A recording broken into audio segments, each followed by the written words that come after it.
This is the Detroit Sports Podcast Network.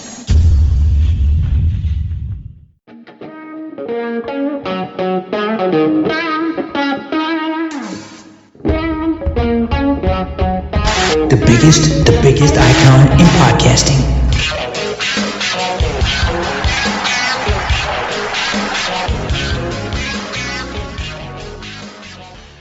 Welcome everybody to this week's episode of Doc and Jock, featured on the Detroit Sports Podcast Network. I am the Doc, John Macaron. Joining me, my guy, Adam, the Jock Strozinski. On today's show, Pistons, huge Game 5 after losing both games in Cleveland. We got to talk about it.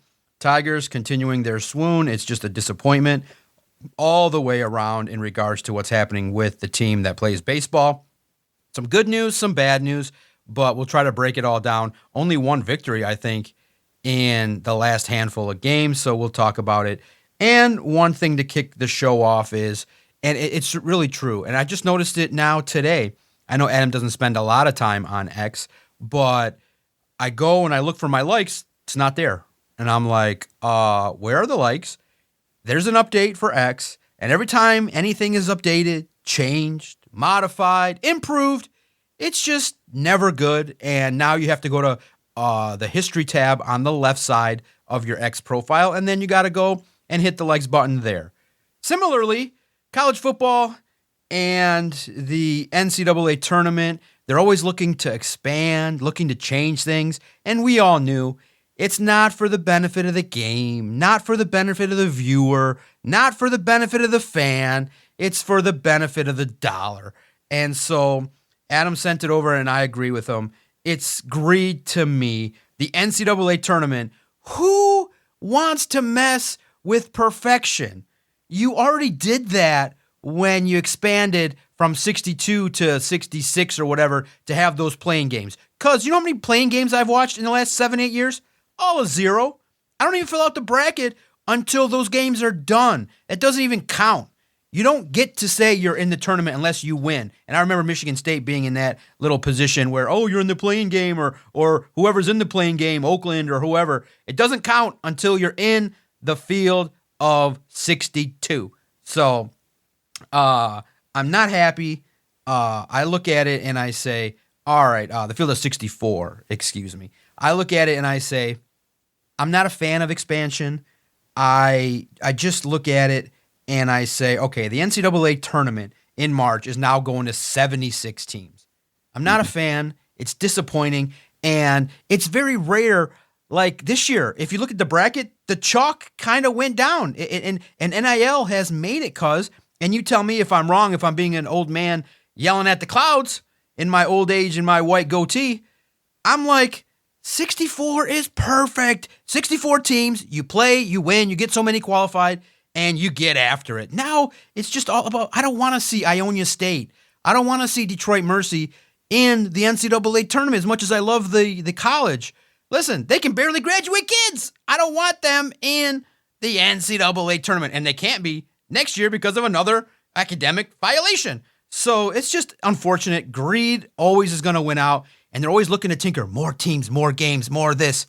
Because, am I wrong? Is it great for the sport, or is it just more greed to try and get more dollars and more games and more ticket sales? It's unadulterated greed. This is not great for the sport of college basketball at all. Look, to your point, over the last 25 years, while you were talking, I did the math in my head. I think I've watched a total of 4, maybe 5 playing games. And it was really and truly when I was going to Oakland, I would watch Oakland play in the play-in game, hoping that they could make it to the next round. And then the next few years after I graduated from Oakland, whenever they would get to that spot, I would always watch. I watched a lot of Summit League basketball back when they were in the Summit League. Now they're in the Horizon League.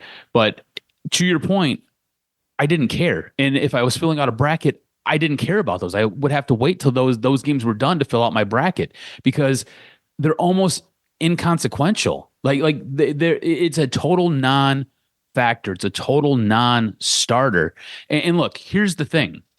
college basketball went from having a 32 team plan to then having a 64 team plan for their tournament to now they moved to what, 68, and now it's a 76 team. You have completely watered down and mitigated your regular season. Regular season college basketball is not important. Me and you talk regular season college basketball when it's Michigan State playing. That's the only time it cracks our sheet. That's about the only time you and I are paying attention. I watched a lot of Michigan basketball last year because they were good. If they weren't good, it would have been a non-factor. So now you're going to have 76 teams. Your regular season does not matter. And this is the way that college football is trending too, because the playoff is now getting so oversaturated that your regular season now doesn't matter. You can have 1, 2, and coming soon to a television near you, a 3-loss team, 4-loss team playing in the college football playoff. And that just tells you that what goes on from the beginning of the regular season to the time the tournament starts, it just doesn't matter because you have a seat at the table because 76 of you got to get in. And now we've gone from a 4-team plan to now what is a 12-team plan. And to me, that is bonkers. A 4-game plan to a 12-game plan. That's bonkers. That means your first, was it Tuesday, Wednesday is just going to be 6 games that you don't even care about each day.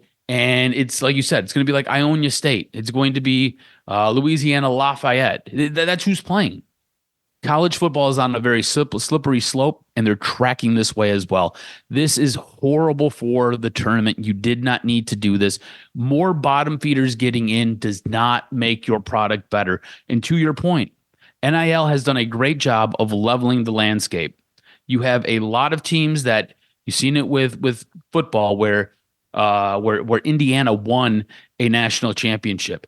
You've got these things going on now in college basketball as well, where you can go and you can literally pay for the best player or pay for a player and get them onto your roster. And then you can have a team make a deep run in the tournament. It used to not be like that. So like adding more teams just doesn't do it for me. It doesn't get me excited. I want you to be able to win your division or win your conference, get in.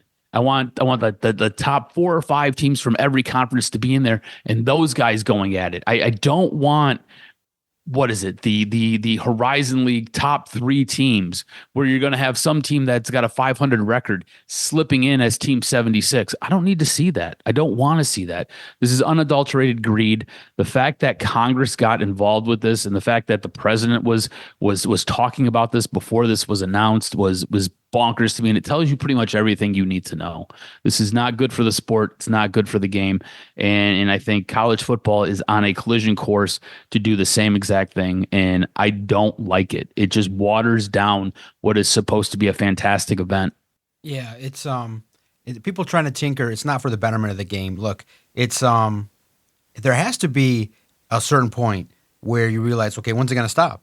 Are they going to go to 124 teams? Are they going to go to 152 teams? Like what? Like there's no such thing as participation trophies in sports. You have to have a limit. And I know, and what's happened is because of the tournament, and the tournament is a spectacle. It's great. But because of the tournament, it's really rendered college basketball irrelevant from October, November, December. Nothing means anything. And if you have a situation in which you can just have a ho-hum. I don't want a 13-win team in the tournament. Like I loved it when it was like guarantee if you get 20 wins, you're in. If you're not at 20, you're likely to be out. And too bad, so sad. So it's just unfortunate.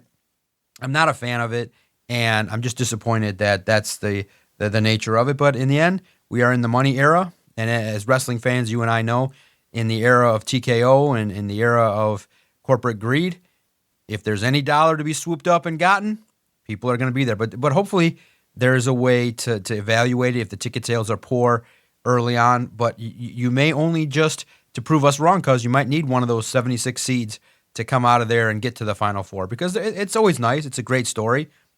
But very rare does a non-blue blood just come through and end up winning it. So we shall see as college football continues in the new landscape. It's looking more and more like a pro entity, and it just sucks. 76 teams. Good Lord. Dude, Turning our attention to the Tigers, we do get a little bit of good news in that Scooble could come back sooner than expected. You might need him. It might already be too little, too late. The team is struggling, scuffling, barely got a game against the Royals. You got blown out recently by the Mets. The Mets are a trash organization lately, and it's unfortunate. I'm curious to get your pulse of the Tigers after the week that was. The unfortunate news, cause, is the Tigers now sit as we talk. My, how 7 days can change things. The Tigers are at the bottom of the division. It's crazy to see more injuries. Kerry Carpenter's out. The defensive play, it is head scratching. I don't know, man. Like, I'm still watching intently. I like it, but it is more for like, who's going to botch a ball today? It's a comedy of errors. I am shocked. My nephew's JV team and freshman team field the ball better than the Tigers. And they're kids, and they're pimply-faced kids, and they're able to get to the baseball, fundamentally get the glove down, throw it. These Tigers, they make fielding look like a world-class endeavor and how bad they look. It's unbelievable. They make the routine play look supremely tough. And the pitching has been terrible. Flaherty, oof. Bullpen days last couple times, not good. So basically, cause for our Tigers talk, Scoob, come back. We don't want to watch no more without you, because it's been loss upon loss upon loss. And currently, the only saving grace that people I see around the internet are talking is like, well, thankfully you play in the Central because it's dog water and you might be able to get in with a 79-84 record. I'm like, Jesus Christ, this is terrible. Baseball has been frustrating cause the last 7 days. It's been brutal to watch Tarek Skubal go down and then watch essentially your pitching staff implode, watch the health of your team completely deteriorate, watch your guys when they're playing the infield and when they're playing the outfield not be able to field their positions and not be able to do what they have to do to get runners out. This has been incredibly frustrating to watch. And honestly, it feels like it all fell apart. Like the dam just exploded and broke when Tarek Skubal went down with his elbow injury. It's absolutely bonkers. And then you look at Justin Verlander, who's a guy who you were counting on getting back to maybe help stabilize part of this rotation. He's on the 60-day DL now. So good luck there. Jack Flaherty's been a human gas can. Framber Valdez can't control his temper, and he goes and sets himself on fire on the mound. Casey Mize is still dealing with an injury. So your pitching staff itself, your starting rotation, is just the walking wounded. Great news that Tarek Skubal may be able to come back sooner than we all anticipated, but still, I think the big question here is, do you expect that? Do you think that's going to happen? You have to kind of look at what has transpired leading up to this season. Him with his agent and the way that things have unfolded between him and the Tigers. I don't know if you get Tarek Skubal back early. I don't know if it's in his best interest to. Remember, this is a two-time Cy Young winner who is now looking at a monster contract on the back end of the season. Does it behoove him to do whatever he's got to do to get back to play for these Tigers who are essentially flaming out, shitting all over the bed, and then rolling around in it? If I'm Tarek Skubal, I don't think I'm rushing back. I don't think I'm in a hurry to get back to this mess, because what does that do for me? It's going to mean that I now have to go out and I've got to pitch 7-8 innings every single night. I need to be on in order to help us win a game, and the bats have gone ice cold. You can't scratch out runs. You look at your lineup. I mean, Gleyber Torres is hurt. It's an oblique injury, so that might linger through the season. Javi Baez's ankle might be screwed on the opposite way. You brought up Kerry Carpenter. You know, you've got injuries up and down this team. It's not just the pitching staff. It's also that starting lineup. So your everyday lineup is beat up. Your pitching staff is beat up. Your bullpen has not been good. Will Vest is still on the injury list. So to me, if I'm Skubal, I think I'm going to make a business decision here. And I don't expect him to come back before he absolutely has to. What are your thoughts on Skubal coming back early to maybe help pull this team out of what has been an unmitigated disaster and a massive tailspin since his injury? Yeah, no, you want to make sure that you have an abundance of caution with Tarek Skubal. If you don't, you risk further damaging his career. You don't want that at all. And I know he's a gamer, but you got to take it easy. And I do think the Tigers will, obviously, based on medical reports, how they operate, they're not going to rush anybody back. It's just one of those deals where this is a guy that if there's any semblance of a chance to bring him back, you don't do that to his career. You just don't do that. And look, luckily, it was just a small, look how tough he is to try and battle through it. Try and battle through the discomfort. So you give him credit, but I don't foreshadow the Tigers being that way where they're going to rush anybody back because look, he's a guy that pitches once every 5 days, and you what you need more of, and it goes to show you because it's true that the investment was made on this ball club and how quickly things can unravel. The investment was made on the pitching staff, and now you got guys that are hurt, Jackson Jobe, Olsen, those are disappointing. Casey Mize. So it's just one of those deals where I think we started to get the clue that there's some voodoo bad luck with this Tigers squad when you get Justin Verlander now hurt and reverted back to the 60-day IL. So it's just disappointing.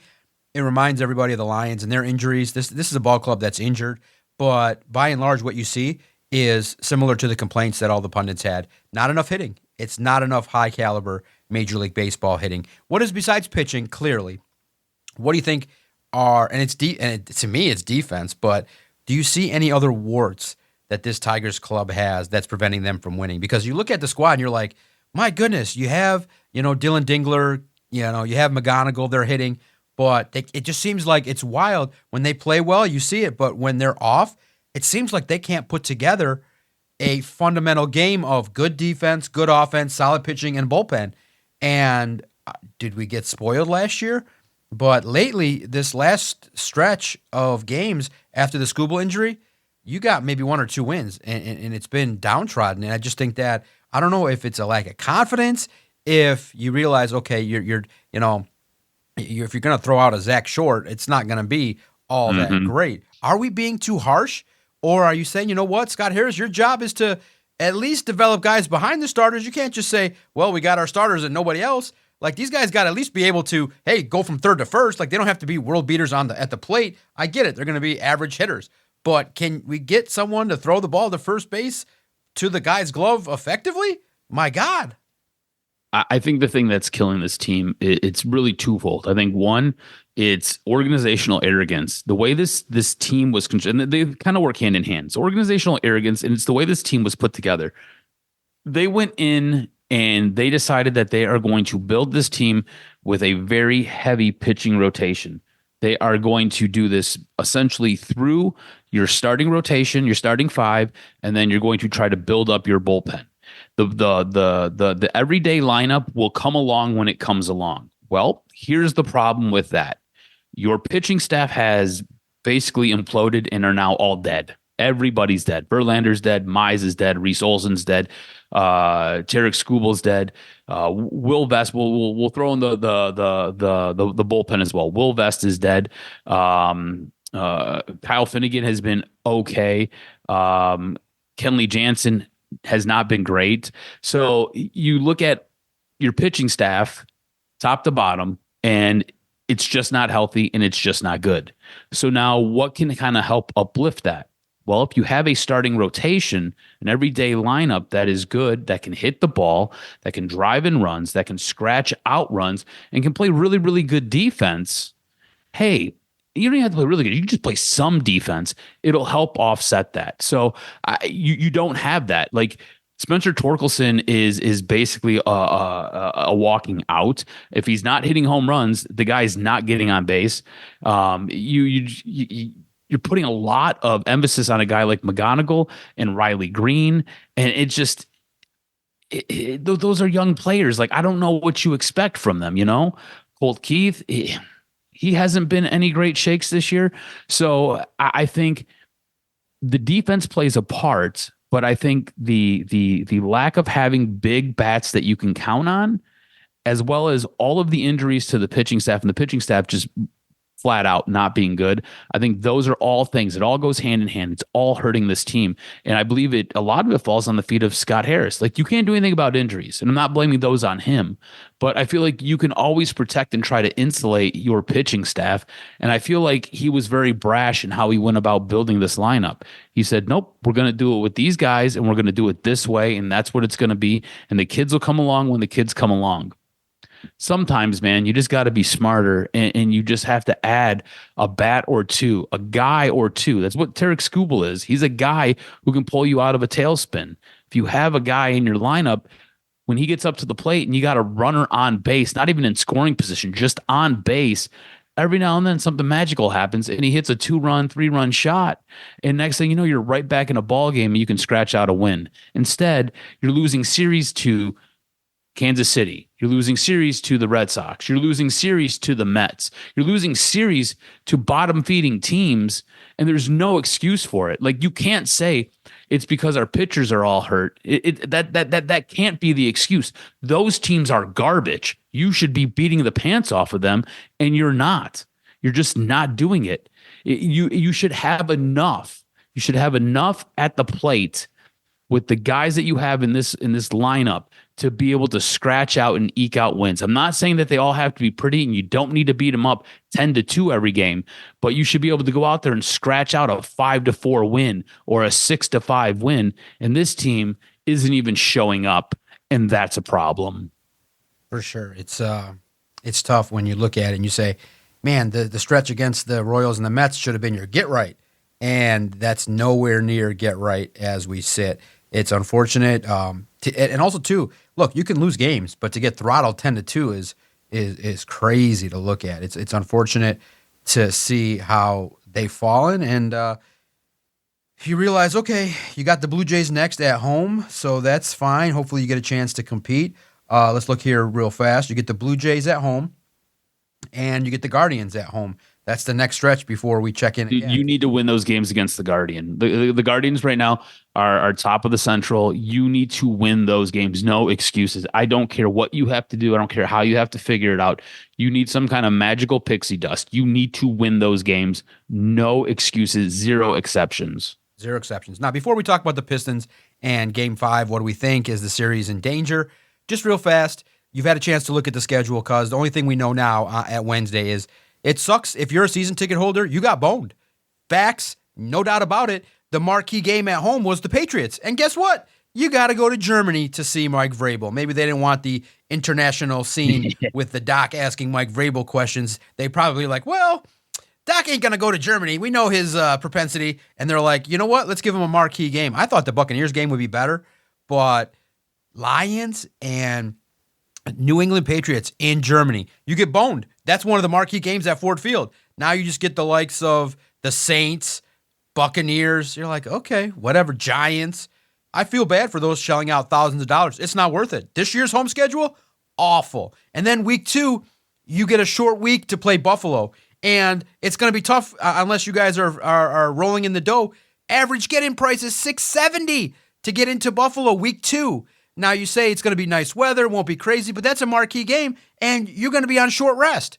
And I know it's early in the season, but you play week 1, and most likely you'll have the benefit of it being a home game for Detroit, but I think it sucks. I'm not happy with the early part, and the other complaint I have is based on what Rod Wood said, and it hasn't come to fruition. When you guys play this, you'll know the early rumors, but by and large, what we're hearing is the Lions are going to go to Germany and then play on the 22nd. They play the 15th at 9:30 a.m. Then they got to come back, and then 4 days later they play at home on Thanksgiving. So you're playing 4 games in 12 days again. So yeah. I think the early part of the schedule from the early news, cause it bones the fans, and it's not ideal. I mean, it's going to be fun to go see a new stadium. I might go, but for the average fan, this early release of the schedule has got to be deflating. The only game that's really interesting is the Patriots, and now the Germans get it. It sucks. Yep. I think schedule-wise, pretty deflating, at least with the rumors of what's being released.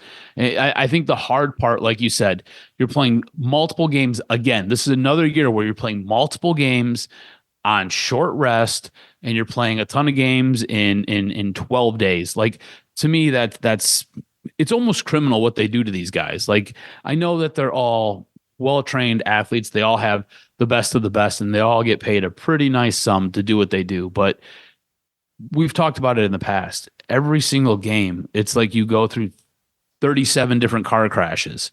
You need a certain amount of time for your body to heal. By the time they get around to the Thanksgiving Day game, these guys are going to be limping into that game and dragging ass. And the unfortunate thing is, it's usually a game they lose. And you look at why they lose that game. Well, they're beat up going into it because they played so many damn games.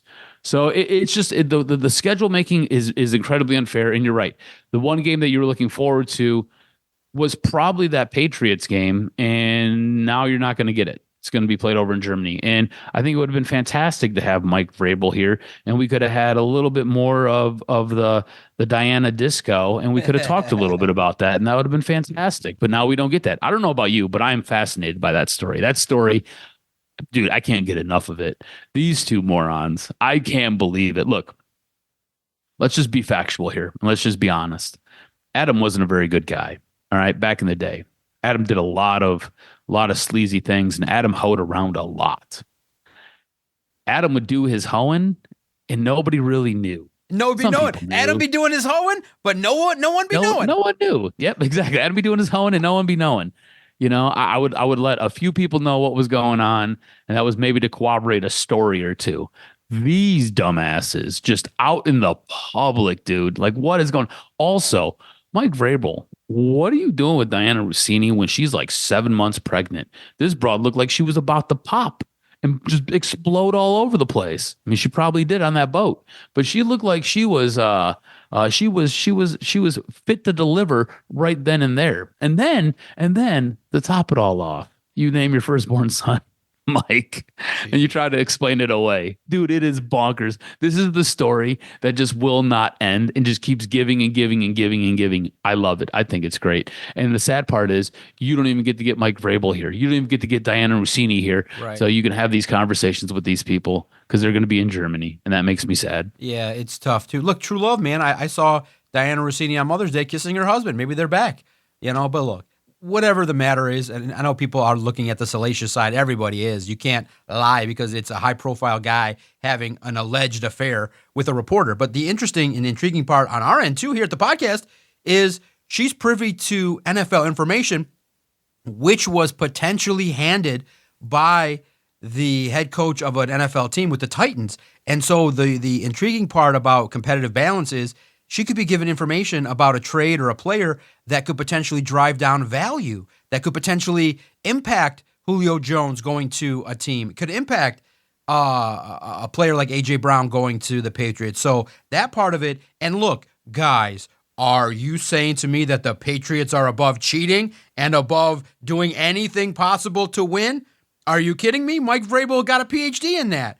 But I do think truly just our speculation and my thing is that, they had a long-term relationship and they had true feelings for each other, and being married to other people makes things very murky, and maybe they just wanted to continue the lifestyle that they had in private. But yeah, I think what happens is when it becomes 6, 7, 8, 9 years, you get comfortable. Like you don't think, well, nobody's talked about it now. And here's the crazy part, in my mind, in this day and age, is that I would think if you give them truth serum, they would say, you know what? We kind of know that everybody knows it's an open secret, but nobody's going to talk about it because she's so firmly embedded with all these teams that everyone's going to be like, well, yeah, it's just another, guy doing his thing. And so many media journalists normalized this. Like, what's the big deal? I'm like, it's a big deal. It's a married man having an affair with a reporter. There's boundary violations. She works at a high profile place. Not like she's working at a local dingy newspaper. She's working at one of the top 4 sports websites in the whole wide world, and they're paying her north of $1 million reportedly. So it's a big deal outside of the hoeing and the sexing. So it's a story that is not going to go away. It may even end up costing Vrabel his job. It's hard to trust him because what did he say about certain players to her? And it really does make journalists look bad. It makes the Athletic and New York Times look bad because they were quick to put out a statement. It's just real disgusting, and that's why I'm glad, because no disrespect, I'm glad I'm a podcaster. I'm like, that's my title. That's what I want to be as. That's the heights of glory that I want to be at, and that's it. I'm like, wait, I got to be hoeing to get some stories? Shit, it ain't worth it. It ain't worth it at the highest level. It ain't worth it. I don't care about those kind of relationships. I don't care if my competition is between me and a female reporter that can potentially use some assets to get ahead. I just will stick to the lane I'm in and keep on podcasting, reporting, and sharing what I know when I know it. But yeah, journalism took a major red flag for women, for journalism. Oh my goodness. Mike Vrabel and international. That's gonna be funny. I just picture everybody's joking around. Mike Vrabel and Dan Campbell drinking and weightlifting and being all broy. We'll see how it all shakes out, but a 9:30 game on a Sunday. Cuz, what's your concern level with these Pistons? Game 5 will take place tonight after we record. I do think the Pistons might end up going at the full 7 with this, where every single home team ends up winning, and it's just back and forth. But the major thing is, the thing that everyone is just really locked in on is the fact that Jalen Duren has cost himself value. He's not producing anywhere near the level you need, and it's straightforward. If Tobias and Duncan Robinson, if your 3 role guys don't produce, Cade is not going to be super duper world star and just carry everybody. It's just not the case, especially because the Cavaliers have talent. Mobley and Harden at home are just different guys, and that's just the way it is. So it's imperative that they win Game 5. Any concern about any momentum that the Cavs got from their 2 victories in their home crib? I think this is the one thing you can point to, and the one thing you can lean on if you're a Pistons fan. Cleveland hasn't won a road playoff game all year. So I think if Detroit holds home court, they'll be fine. I think if Detroit can win Game 5, they take Game 6. And you and I had talked about this last week, and I think you said 5, maybe 6 games. I said 6 games. So it doesn't surprise me that they lost 2.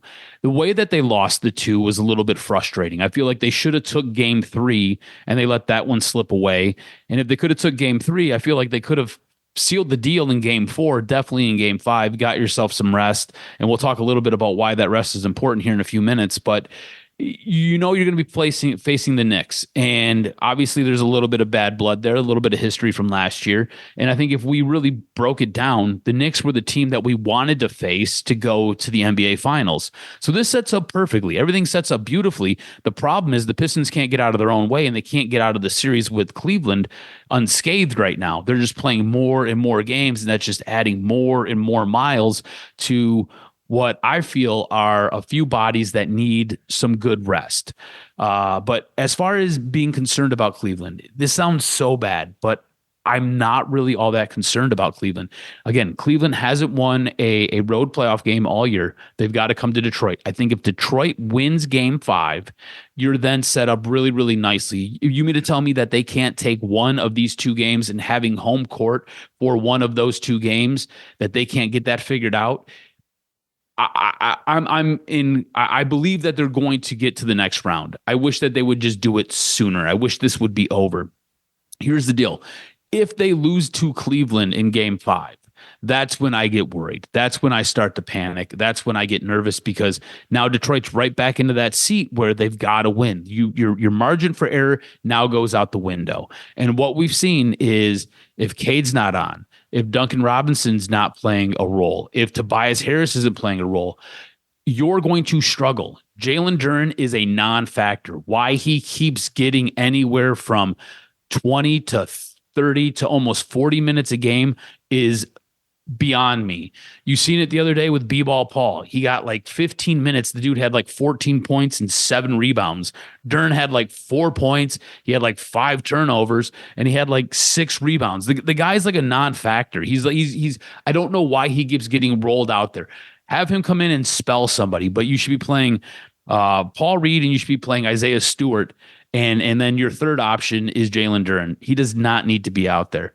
But I expect Cade to come out, be on fire Game 5. I expect him to take this game over. I expect him to get Duncan Robinson involved early, because if he can start knocking down threes, he starts feeling good about himself. Next thing you know, the guy's going to give you about 15, maybe 20 points. Tobias Harris, he needs to get back to scoring 20 a game. We kind of need that. But again, like you said, if those 2 dudes aren't on, it's a lot of work for Cade. And I think this entire team obviously runs through Cade Cunningham. He is the straw that stirs the drink. He is the guy that has got this team to this point. Do you have any concern about Cade starting to wear down? Because you've seen it late in some of these games, specifically these last two games. Game gets late, fourth quarter, about 5 minutes to go. Pistons need a couple of buckets. He starts pressing, starts turning the ball over. And once that happens, that score goes dramatically the other way, and the Pistons all of a sudden are out of it. I'm wondering if there's a little bit of fatigue maybe starting to set in with Cade Cunningham. Remember, this is a guy who towards the back end of the season had that punctured lung, did not really get a long rev-up period to get into the playoffs. I think he had maybe one, maybe two games. Then he gets into the playoffs. He's playing the most minutes of anybody in the NBA right now. Anybody in the playoffs, he's playing the most minutes. He plays on average almost 40 minutes a night. It's unreal. The guy gets a few minutes to sit here and there every single game, and that's it. At a certain point, remember, you went through 7 games with Orlando, and that was a tough-fought series. You're now going into Game 5 against Cleveland, and you're basically playing every other day.